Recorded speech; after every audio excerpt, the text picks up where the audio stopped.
नमस्कार साथियों, मैं हूं चंदन झा। आपका एजुकेशन इंडिया पे स्वागत करता हूं। कैसे हैं आप सब? आशा करता हूं अच्छे होंगे और आप हैं मेरे साथ क्लास 10th के स्टूडेंट्स। हम लोग लगातार जो क्लास 10th की मैथ्स है उस पर चर्चा कर रहे हैं। उसी चर्चा में आज हम लोग एक्सरसाइज 9.1 करने वाले हैं। इस दौरान हम लोग इसमें जो सारे सवाल हैं, हो सकता है एक सेशन या 2 सेशन में, ज़्यादा से ज़्यादा 3 सेशन में पूरी की पूरी हो जाए। फिर हम लोग चर्चा करेंगे किसी अन्य चैप्टर पे। आप लगातार जुड़े रहिए हमसे, हमें अप्रिशिएट कीजिए ताकि हम आपके लिए नई नई वीडियो लगातार लेकर चले। और अगर वीडियो पसंद आती है तो आप उसे सब्सक्राइब करें, चैनल को लाइक करें वीडियो को, और अपने साथियों के साथ वीडियो को शेयर जरूर करें। तो चलिए पहला सवाल पढ़ते हैं। सर्कस का एक कलाकार एक 20 मीटर लंबी डोरी पर चढ़ रहा है जो अच्छी तरह से तनी हुई है और भूमि पर सीधे लगे खंबे के शिखर से बंधा हुआ है। ये इसी की बात कर रही है। कहता है कि एक कलाकार है जो 20 मीटर लंबी डोरी पर चढ़, यानी कि ये डोर है, इसकी जो लंबाई है 20 मीटर है और भूमि के सीधे लगे खंबे के शिखर से बंधा हुआ है, यानी कि शिखर है, खंबा है, उसके शिखर से बंधा हुआ है। यदि भूमि स्तर के साथ डोर का कोण 30 डिग्री है तो खंबे की आप ऊंचाई क्या? तो चलिए देखिए ऐसे सब सवाल को करना कैसे। देखिए तो सबसे पहले अगर हम लिखते हैं यहाँ पर, तो ये आपका एक्सरसाइज 9.1 है। आपका पहला सवाल इसमें कह रहा है कि एक खंबा है और जो खंबा है उसमें से एक शिखर से एक डोर तनी हुई है, और डोर तनी हुई है। ये आपका ए, ये बी और ये सी। इस डोर की जो लंबाई है वो 20 मीटर है और ये जो आपका एंगल बन रहा है वो एंगल 30 डिग्री का बन रहा है। तो आपको बताना है इस खंबे की ऊंचाई। तो देखिए आपको ये निकालना है। आप कई तरीके हैं इसके निकाल सकते हैं। आपको ये निकालना है। जब ऐसा सवाल रहे तो आप क्या करेंगे, इस दोनों को लेंगे। आप किसी भी तरीके से बना सकते हैं। तो आप क्या कर सकते हैं, आप लेंगे कि ट्रायंगल ए बी सी में या तो आप ए बी बटा बी सी लिखिए। मैं लिखता हूँ ए बी बटा ए सी, क्योंकि ए सी निकालना है। और इसको देखिए आप, ये तो राइट एंगल होगा और जब ये राइट एंगल होगा तो मैं आपको बताया था कि एंगल के जो सामने वाला होता है वो लंब होता है, यानी कि इसके सामने ये लंब है और राइट एंगल के सामने हमेशा कर्ण होता है। एंगल के सामने वाला लंब होता है लेकिन राइट एंगल के सामने वाला क्या होता है, कर्ण होता है, यानी कि ये कर्ण। और ये लंब बटा कर्ण किसके बराबर हो जाएगा, तब लंब बटा कर्ण हो जाएगा साइन थीटा के बराबर। ये आपका एक हो गया। तो ऐसे आप बना सकते हैं। दूसरा तरीका क्या है, दूसरा तरीका आप ए सी बटा ए बी लिख लीजिए, ए सी बटा ए बी लिख लीजिए। और आपको पता होना चाहिए कि ए सी कर्ण है और ये लंब है, तो कर्ण बटा लंब किसका होता है, तो कर्ण बटा लंब होता है कौशिक थीटा का। ये हो गया दूसरा तरीका। तीसरा तरीका क्या है, आप बी सी निकाल लीजिए, ए सी बटा बी सी निकालिए। आप, मैं यहाँ पे लिखता हूँ, आप ए सी बटा बी सी निकालिए। तो ये कर्ण हो जाएगा और कर्ण बटे क्या, आधार। आप किसका होता है, तो सेक का होता है। ऐसे आप निकाल सकते हैं। यहाँ से क्या होगा, आपका यहाँ से बी सी निकल जाएगा और बी सी जैसे निकलेगा तो आपको पता होगा लंब का फॉर्मूला, कर्ण स्क्वायर माइनस आधार स्क्वायर। ऐसे हम निकाल सकते हैं। तो इन सारी तरीकों से आप निकाल सकते हैं, लेकिन आपको पता होना चाहिए कि जो एक वैल्यू दिया हुआ है उस वैल्यू को आप लेंगे जरूर। तो मैं पहला में तय करता हूँ ए बी बटा ए सी। तो यहाँ से आपका स्टार्ट हो जाता है क्वेश्चन अब, ठीक है। तो ए बी बटा ए सी बराबर साइन थीटा, चूंकि ए बी आपका लंब है और ए सी कर्ण है, तो लंब बटा कर्ण साइन थीटा का फॉर्मूला होता है। और ए बी जो आपका है और ए सी जो वैल्यू है वो आपकी 20 है, बराबर साइन थीटा का जो मान है वो है 30 डिग्री। और आपका ए बी बटा 20 बराबर साइन थीटा का मान 1/2 है। तो यहाँ पर अगर आप डिवाइड करते हैं तो ये आपका 10 आता है। तो ए बी बराबर आता है 10 मीटर। तो यहाँ आपका ये आपका राइट आंसर हो जाता है कि ए बी क्या हो जाता है, लंब आपका 10, यानी कि जो आपका जो खंबा है वो 10 मीटर ऊंचा है। तो चलिए आगे चलते हैं। अगला सवाल बोल रहा है कि आंधी आने से पेड़ टूट जाता है और टूटा हुआ भाग इस तरह मुड़ जाता है कि पेड़ का शिखर जमीन को छूने लगता है और इसके साथ 30 डिग्री का कोण बनता है। पेड़ के पाद बिंदु की दूरी जहां पेड़ का शिखर जमीन को छूता है वो 8 मीटर है। आपको पेड़ की ऊंचाई ज्ञात करना है। देखिए ऐसा सवाल कैसे बनेगा आपसे। इसमें कह रहा है कि जो आपका 2 नंबर है, यहाँ पे एक पेड़ है, मान लीजिए ये आपका पेड़ है, ये आपका पेड़ है, ठीक है, ये पेड़ है। इसमें कह रहा है जो पेड़ है, ये पेड़ यहाँ से टूट जाता है और टूटने के बाद इसका जो शिखर है वो जमीन के पाद बिंदु को छू लेता है। जो शिखर है वो जमीन के पाद बिंदु को छू लेता है, और यानी कि और इसके साथ ही ये जो एंगल है वो 30 डिग्री का बनाता है, यानी छूने के साथ जो एंगल बनाता है वो 30 डिग्री का है। और कहता है कि जहां पे छुआ है इसका शिखर और जो पेड़ का पाद बिंदु है, इसकी जो दूरी है वो है 8 मीटर। आप सवाल को बार बार पढ़ेंगे ध्यान से तब पता चलेगा। तो पूछ रहा है प्लांट्स की ऊंचाई, यानी कि पेड़ की ऊंचाई। तो आप मानेंगे इसको ए, बी, सी, और इसको मानेंगे डी। आपको पूछ रहा है ना ये हाइट, यहां से यहां तक की हाइट, ये वाली हाइट।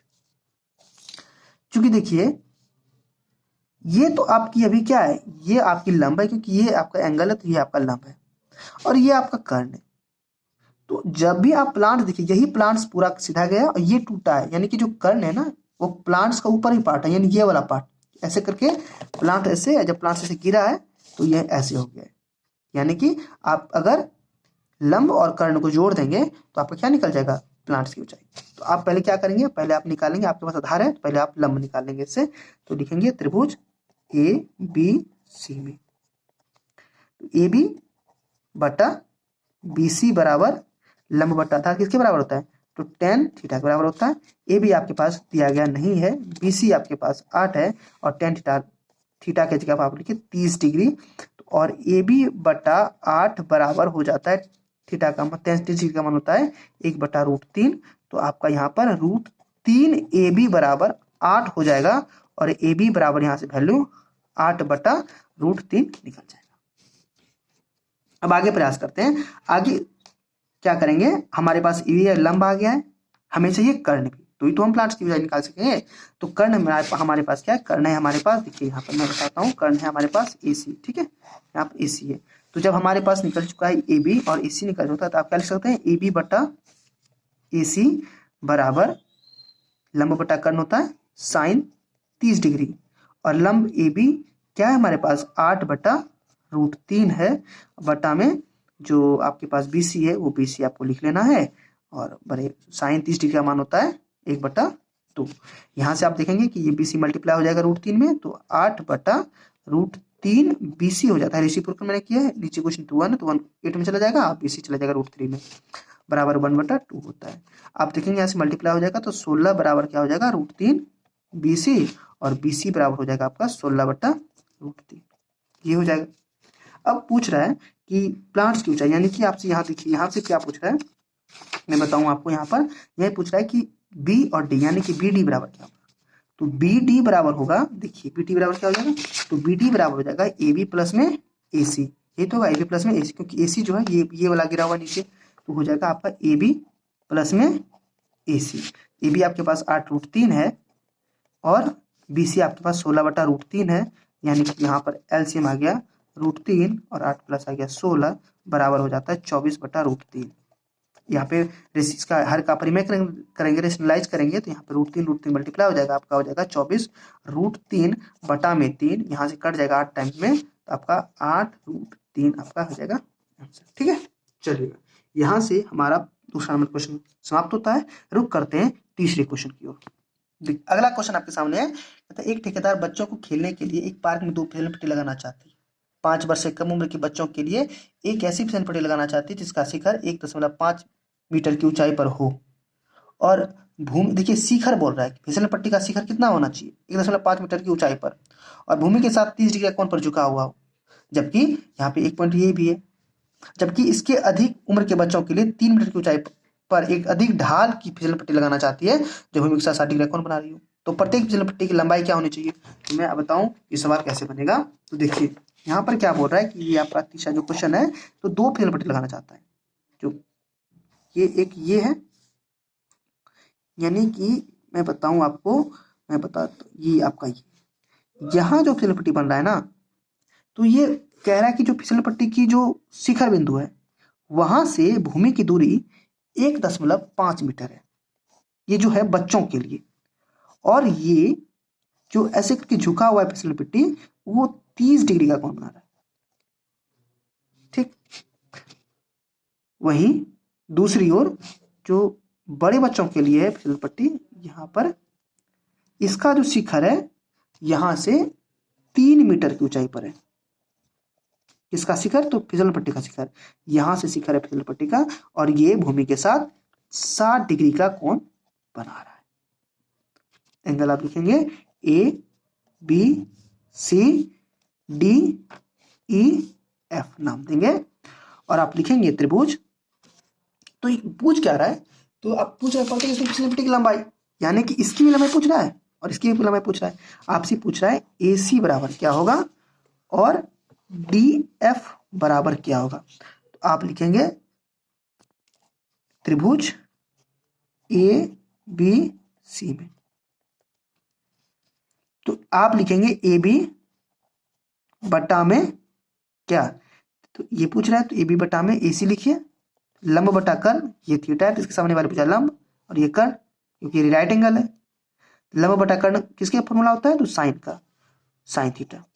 अब देखिए ए बी कितना है? ए बी है 1.5, ए सी सॉरी यहाँ पे हाँ ए सी पूछ रहा है आपसे, ए सी देना है, और साइन थीटा की जगह पर क्या है? Sine 30 degree. देखिए 1.5 बटा ए सी बराबर साइन 30 का मान होता है 1/2, और आप ए सी का मान निकालेंगे तो ये मल्टीप्लाई हो जाएगा 3 मीटर, यानी कि पहले फिसलन पट्टी की जो लंबाई है वो है आपकी 3 मीटर। अगले सवाल पे चलते हैं, अगले यानी कि अगले पॉइंट पे। तो त्रिभुज डी, यहाँ पे मैं बनाऊं त्रिभुज डी ई एफ में, यहाँ पे आप ज्यादा समझ पाएंगे क्योंकि आपके सामने जो ट्रायंगल है वो है। यहाँ पे आप इसको निकालना है तो आप निकालिए डी बटा में डी एफ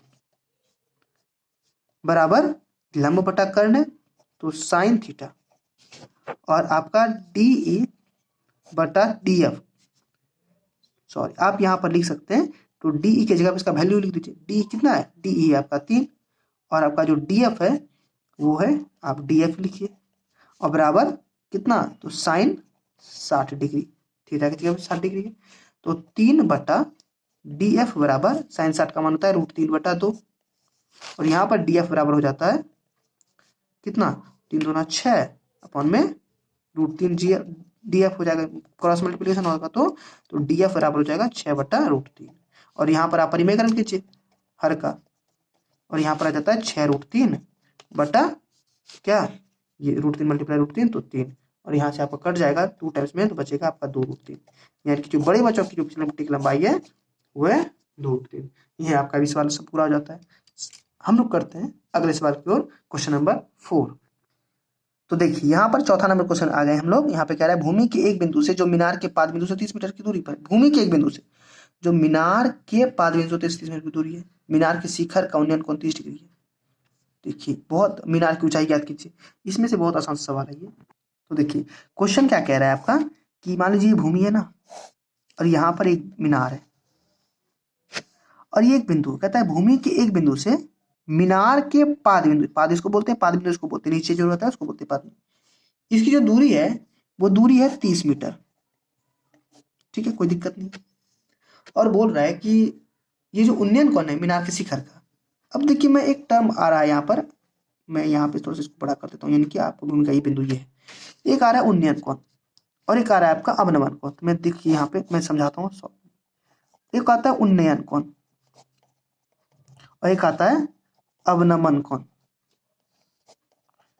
बेसिकली क्या होता है, उन्नयन कोण उसे बोलते हैं जब आप मान लीजिए ये आप हैं और आप चीज को ऊपर देखते हैं ऊपर, तो ये आपका जो एंगल बनता है ना वो बनता है उन्नयन कोण का यहाँ पर, और आप यहीं से मान लीजिए एक मीनार पे हैं आप और किसी चीज को नीचे देख रहे हैं, यहाँ जो आपका एंगल बनेगा वो बनेगा अवनमन कोण, इसी को बोलते हैं। नीचे देखेंगे आप तो अवनमन कोण, ऊपर देखेंगे तो उन्नयन कोण, तो यहाँ से उन्नयन कोण बन रहा है, यानी कि यहाँ पे बन रहा है एंगल, कितना बन रहा है, तो यहाँ पर आपका एंगल बन रहा है 30 डिग्री का। तो आपसे पूछ क्या रहा है, तो मीनार की ऊंचाई यानी कि इसकी हाइट पूछ रही है, तो ए बी और सी यानी कि ए बी की हाइट पूछ रही है आपसे, पूछा क्या जा रहा है, ए बी बराबर, और बहुत आसान सवाल है, आप लिखिए ए बी बटा बी सी। तो देखिए लंब बटा आधार क्या किसका फॉर्मूला होता है, तो tan थीटा का, तो लंब कितना है ए बी बटा बी सी कितना है 30, और tan थीटा की जगह कितना 30 डिग्री। ठीक, तो क्या हो जाएगा ए बी बटा में 30 बराबर 1/√3, ए बी यहाँ से क्रॉस मल्टीप्लाई करें तो √3 बराबर क्या आ जाएगा 30, और ए बी बराबर आ जाने वाला है 30/√3। यहाँ से आप हर का परिमयीकरण करेंगे तो √3 ऊपर और बटा में √3 नीचे आ जाएगा, तो 30√3 बटा, यहाँ से √3 मल्टीप्लाई करेंगे तो आ जाएगा 3, यहाँ से कट जाएगा तो 10 बार में, तो क्या आ जाएगा 10√3।